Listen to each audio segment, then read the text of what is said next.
Hey everyone, welcome to the Slice of Real Estate podcast. I'm your host, Jared Taylor. Joining me today is the founder and CEO of BuyProperly. How are you today? Hi, I am good. I am Khushboo, the founder of BuyProperly. Excited to have you here. Let's dive right in. Tell the audience about your background. Yeah, absolutely.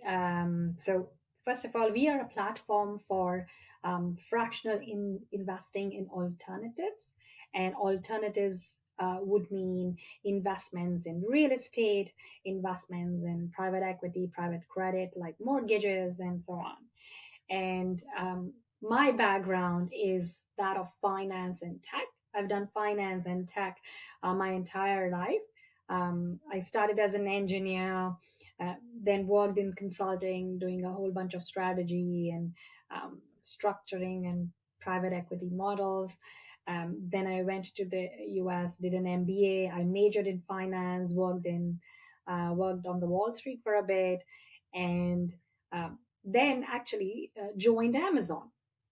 Spent the next 5 6 years at Amazon. So whatever I'd learned at Wharton in my finance and entrepreneurship sort of got applied in Amazon because I was launching two new business lines there over a course of course 5 6 years, where I had to start from scratch, build the business, build the team, and grow it in revenues. And so that's kind of my training ground of using business, finance, and tech can solve customer problems at the end of the day.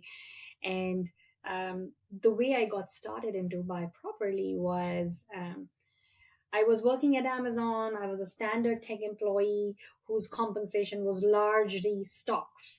And Amazon is great stocks to have, so no complaints.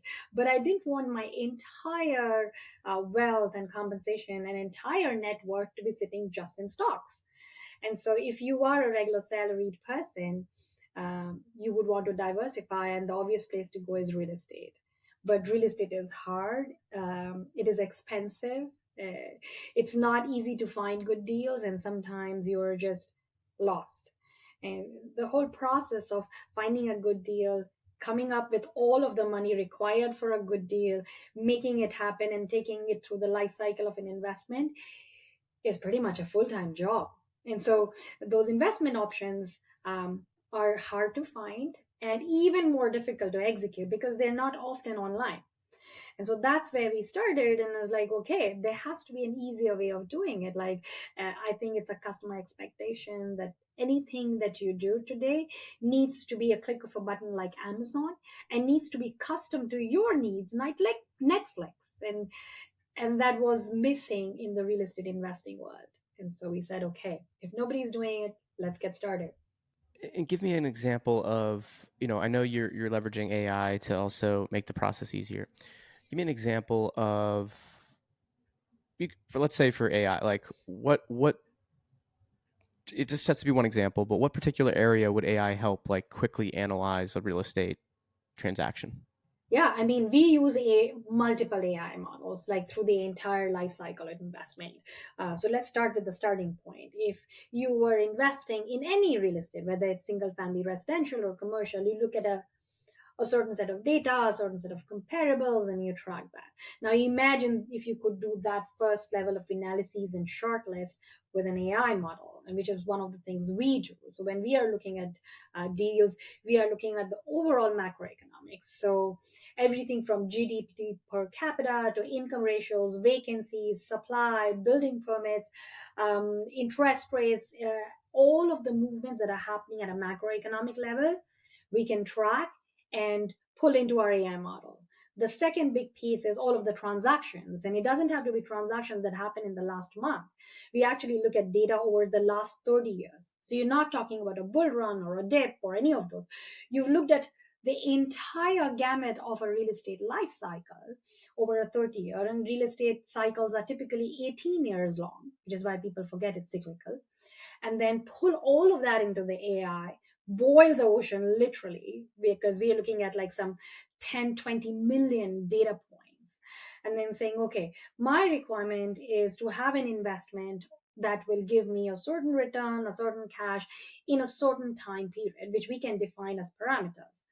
And then the AI model will give us a short list, say, okay, if your horizon is 5 years and you're looking for something that's relatively risk adjusted return, not on the high side, here are the deals that you may want to do further due diligence.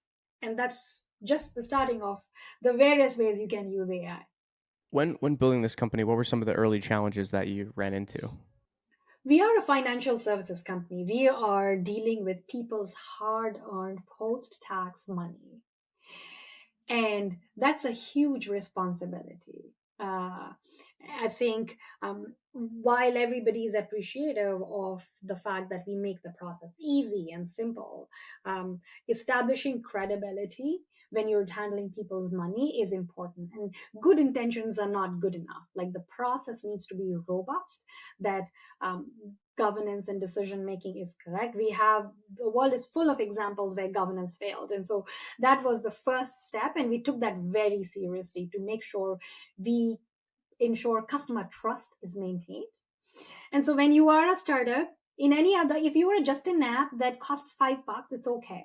But if you're a startup that's allowing people to invest hundreds of thousands of dollars, then you're talking about a different level of trust that you are trying to build. And so the way we overcome was, of course, our tech is robust, and it has a whole bunch of security layers and SOC 2 compliant and all of that. So that's one layer. Say, hey, the tech is safe.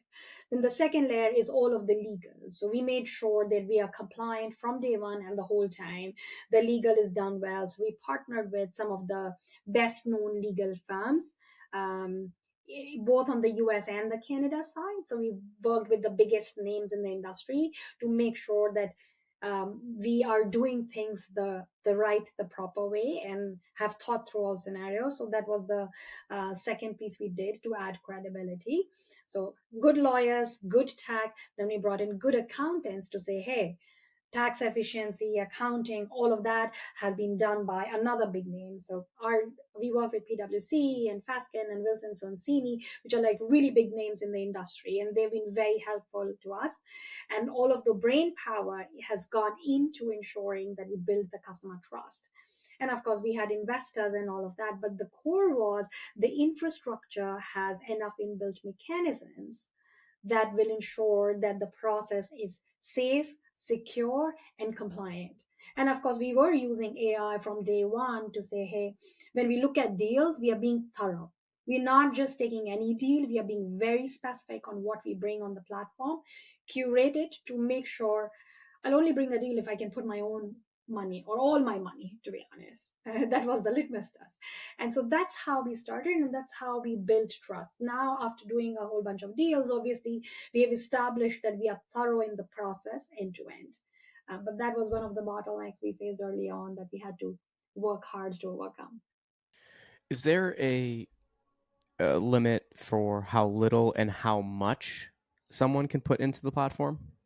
Well, how much is, of course, determined by the size of the project. So, I mean, I can't take more money than I need, right? And so that's the upper limit. Like every project has a math on how much you would want to concentrate with an investor, how much debt, how much equity.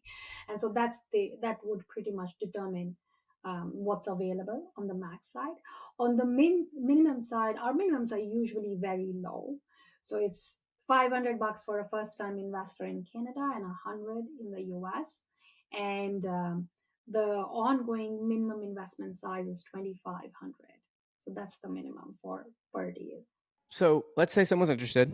Talk Yeah. me through the process of how they get involved.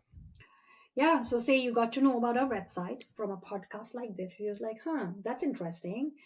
They seem to be doing some good stuff and they're doing it in a thorough manner. Maybe I can try it out. They come to our website, they will see there are a whole bunch of deals that are live that they could potentially invest in. And from there on, the process is almost as simple as buying on Amazon. So you go, you browse through the deals, you log in, create your account, get information about the deals, a lot of analyses, sensitivity, probabilities, all of it in a thorough manner is presented to you. Look at all the information, the legal. And once you are ready to invest, you just click on invest. At that time, all the checks and balances kick in. So we will ask for a bunch of information. run KYC, AML, and all the tests to make sure the investors are all passing those tests. And once they have cleared the KYC, AML, ID check, and all of that is automated, and the whole process is actually less than 5 minutes. But we still have to do it real time. And so you put in the information, assuming your KYC and photo ID are all correct, you move on, you're presented with the legal documents, you read, you sign, and you get the share certificates in your inbox. And the end to end is 5 minutes. Done. People love the 5 minute part for sure. It's when it's quick and easy to sign up, right? That's a huge win. How did you come up with the name and the branding? Really really cool brand, by the way. Like that's when I was going through on like LinkedIn, your brand was what kind of like initially stood out to me. Those colors are cool, and I really like the name. This is something I like to talk a little bit about because I feel like we don't talk enough about branding and where that came from. But would love to hear that from you as well. Yeah, I think it was from stemming from where we started to say, hey, before you make an investment, you have to do a lot of thinking. It isn't something that you do impulsive. Real estate investments and alternative investments are large size investments. Like you can't just put $10,000 without checking. And so it came from that essence of like you have to buy anything, any investment. It needs to be done in a thorough manner. And so we were putting in all the documents and information, and we had done, of course, a lot of user study and focus groups to understand what customers would think with a whole bunch of names. The same with colors. On our customer segment is often on the younger side, and so the colors were well. Colors were a reflection of, like, blue was signifying trust and yellow was for the fact that there's energy and high enthusiasm, and it was kind of a reflection of those ideas. What's next for the company? And well, actually, before I ask you what's next for the company, are there any particular areas? Let's I know you're in both Canada and the U.S. But let's say for the U.S., are there any particular areas you're like we have no interest in? It's too expensive there. Like it's not the properties we want, or are you fairly open to if you find the right deal? All areas are up for debate. Well, I'll divide that into a few angles. So there's the geography angle on where we want to be geographically, and there is the asset class angle, which asset type we would want to be in. Um, the first one, in terms of geography, there's no emotion. There's objectivity, there is data, and data will drive decisions. And because we rely so much on AI, we are able to update our data and run our data more frequently on a very large scale. So we are able to capture minute changes very quickly. So it's easy and inexpensive for us to run data. And so we can stay objective and say, hey, if it's a good deal, it's a good deal. But then our analysis has several layers within it. So we are constantly watching the different sectors to say, hey, how's storage trending, and how's single family trending, and how's multifamily trending. And we are also watching all of the geographies to say, hey, it's exciting now, but you're not making money right now. It's not a day trade. You're going to be there for the next 5 years or 10 years. And so what does it look like in 5 to 10 years from now? And that's an important aspect. So again, very data driven on most cases. At any given point in time, obviously we have preferences of we will do this and we will not do this where it's trending. For example, retail is still not very exciting, even though it's picking up a little bit. um, Single family is still not that exciting just because rates are still expensive. But that's an at the moment emotion, and based on the data we are seeing in the market.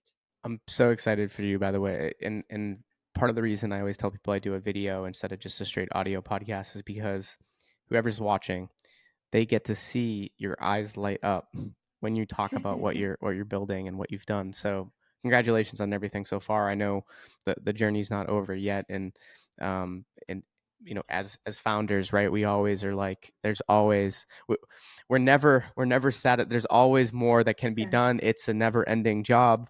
um, I'm very excited for you. So what going back to the question I asked before that, what's next for you? What excites you about BuyProperly moving forward?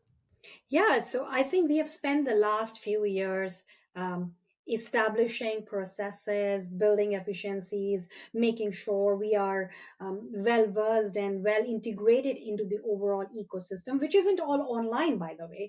And so we have to build those ramps to make sure that it works for everybody in the ecosystem, the people who are bringing in the deals, as well as the investors. So investors are used to the Robin Hoods and the Wealthsimples of the world.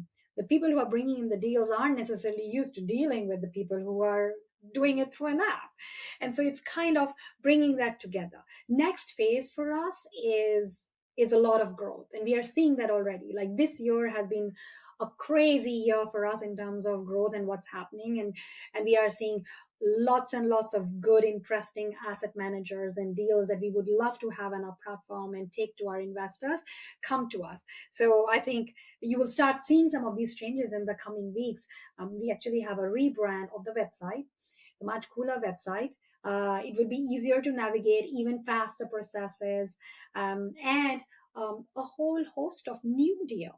So we've done single family, we added commercial, now we are adding a lot of funds, we are adding affordability and sustainability, some of the things that our investors care about, into the mix. So we are expanding the scale at which we are functioning. That's our next big one. We will continue to build tech and we will continue to build more AI models. We have lots of cool AI models that are going to hit the public eye soon, almost like a Amazon recommendation or a Netflix recommendation engine that's going live shortly. So we have lots of cool stuff coming. On the tech side, but at the end of the day, we are here to make sure that our investors are able to grow their wealth, and they get access to as much as we can potentially get them. I'm so excited for you. Let's definitely stay in touch. I want to continue to hear the story, especially as things continue to evolve. But really appreciate you for joining me on a guest on the Slice of Real Estate podcast. Thank you so much for having me.